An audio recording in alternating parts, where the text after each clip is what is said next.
You. A review of Silent Hill.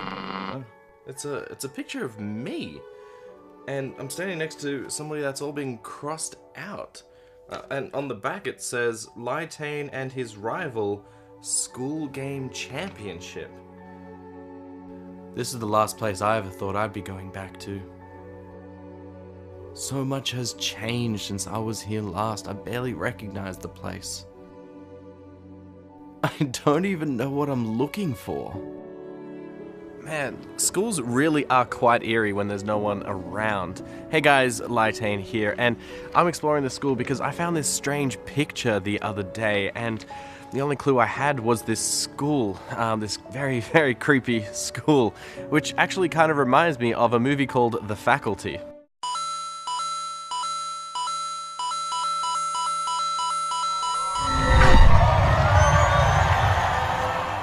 The Faculty is a horror film that was released in 1998 and has quite a few recognizable actors in it. The basic story is that an alien is slowly taking over a typical yet dangerous high school. The water-based alien needs our moist bodies as a host in order to survive, and it does this by latching onto us, embedding itself into our brains, and then taking us over. They then multiply within the host body, and then that host can now turn others. What better way to start an alien invasion than by taking over the faculty, you know, the teachers that control every student's day, and then making the students go to mandatory ear examinations in order to start infecting the kids. It's brilliant! It isn't until Casey and Delilah see someone being taken over firsthand that they finally realize what is going on, and due to a matter of circumstances, a ragtag group of characters join together to put a stop to it. The nerd, the jock, the stoner, the outsider, the cheerleader, and the new girl need to find out who is infected and then figure out a way to stop them. But it isn't going to be that easy though, as tensions run high, and who can you trust? How can you even stop them? All I know is that it's time to teach the faculty a lesson.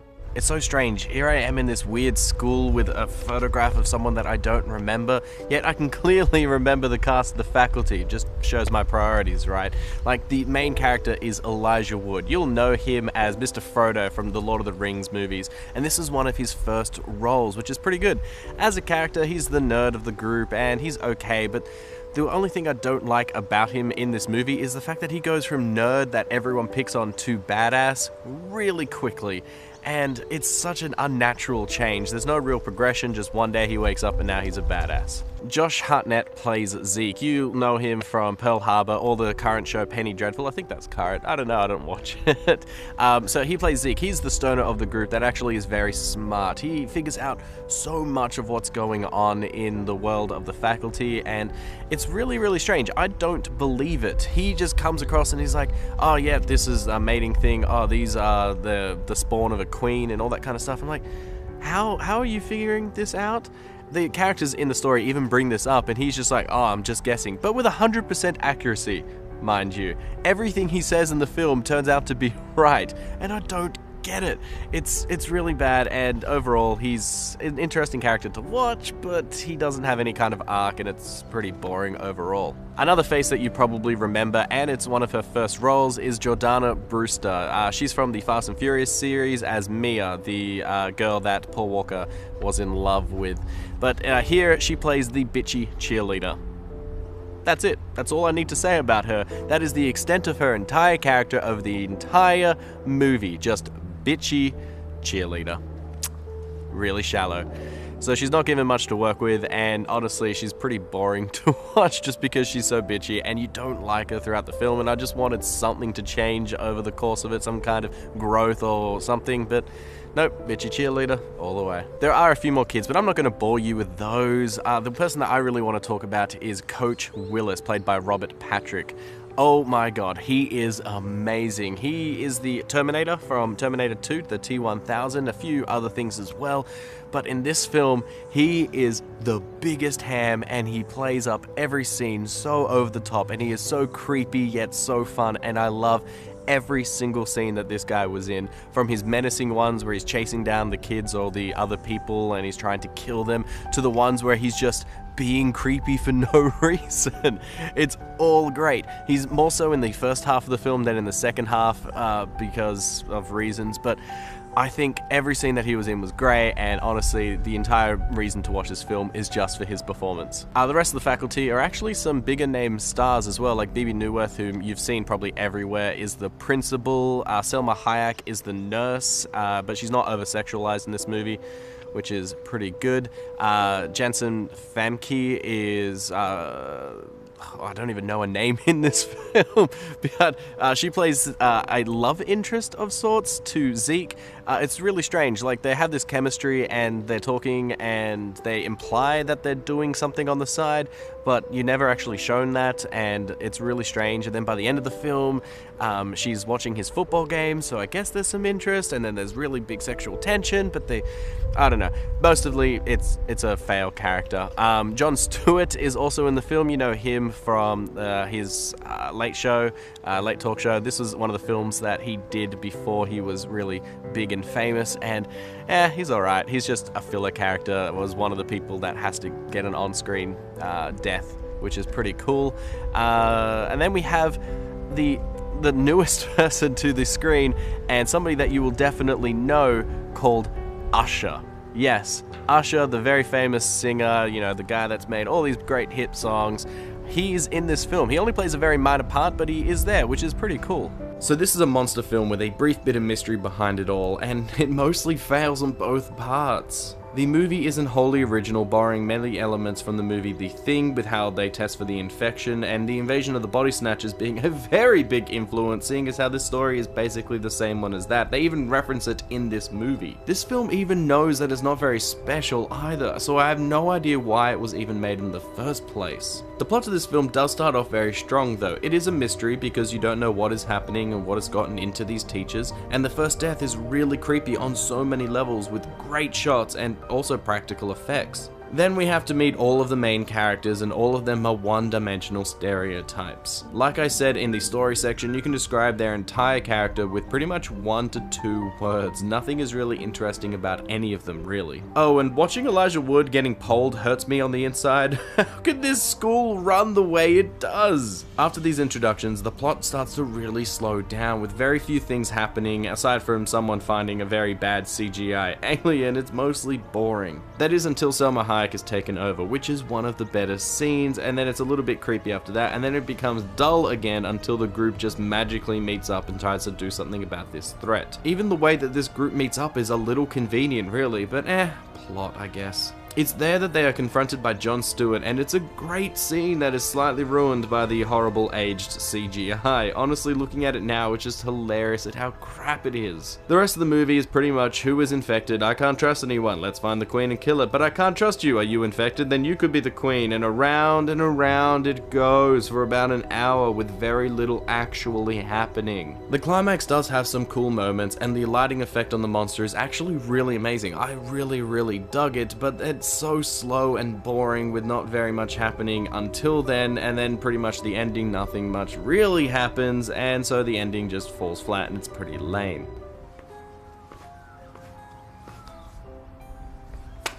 So, characters conveniently forget things all of the time, and they're so stupid, and it's really frustrating. There are so many times in the plot where things just happen or don't happen, and it's really plot convenience, and it's so annoying. Instead of having the same things happen over and over again, why can't they just write a more interesting plot?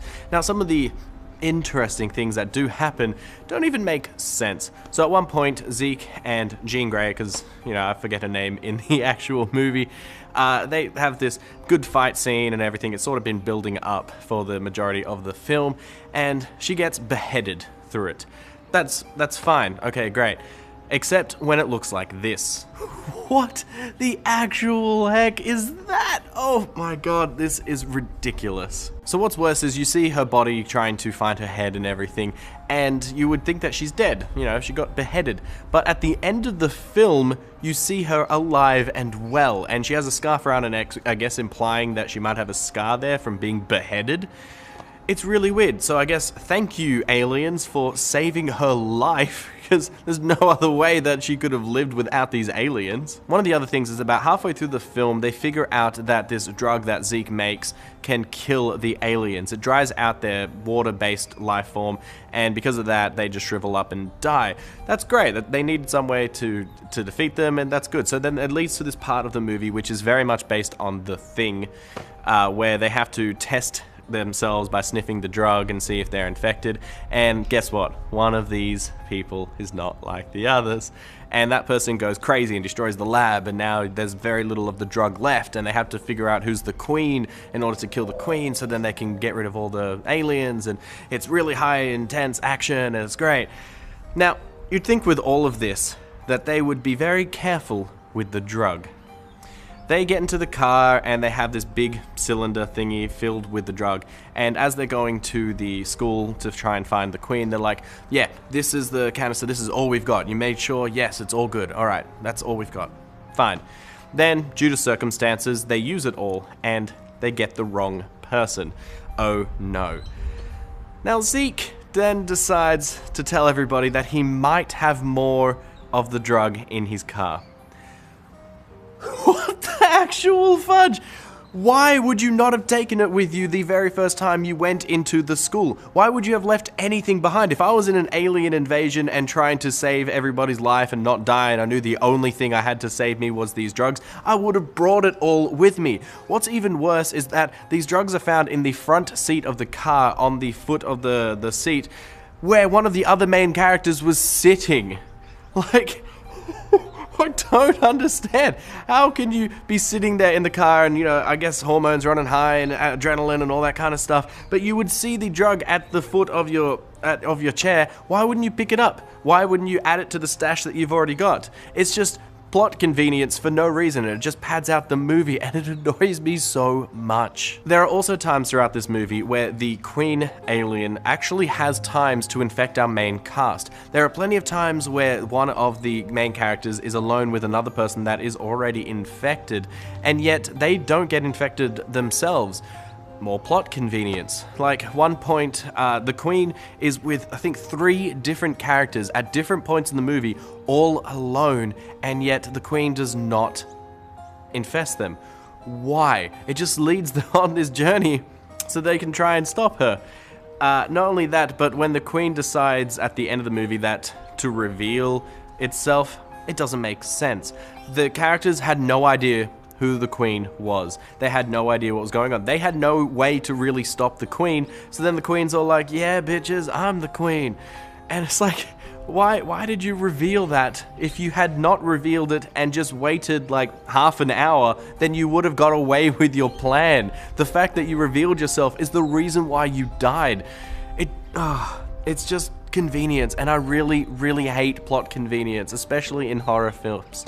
And it's all around this film. There are way too many dumb things in this movie, but I can't list them all, so let's just continue on. Now, something I don't normally do is talk about the covers for the DVD, as they are usually just there to generate some interest, but this is the exception. Look at this cover. It looks fine, right? Nothing out of the ordinary. It has the kids on it, and the tagline, and a bit of creepy imagery, and it just looks fine, yeah, but let's take a closer look. This film was made and released in 1998, and then for some reason it has 1999 on the banner. What a silly mistake. Also, the blurb and the trailer for the movie says that the kids are going to discover that their teachers are from another planet, but that isn't true at all. They are being taken over as hosts, so that's just some false advertising. But the biggest thing that I can't believe they did was this. Take a good look at this. Notice anything odd? Yeah, we have Zeke, Delilah, Casey, Mary Beth, Stokes, and Usher?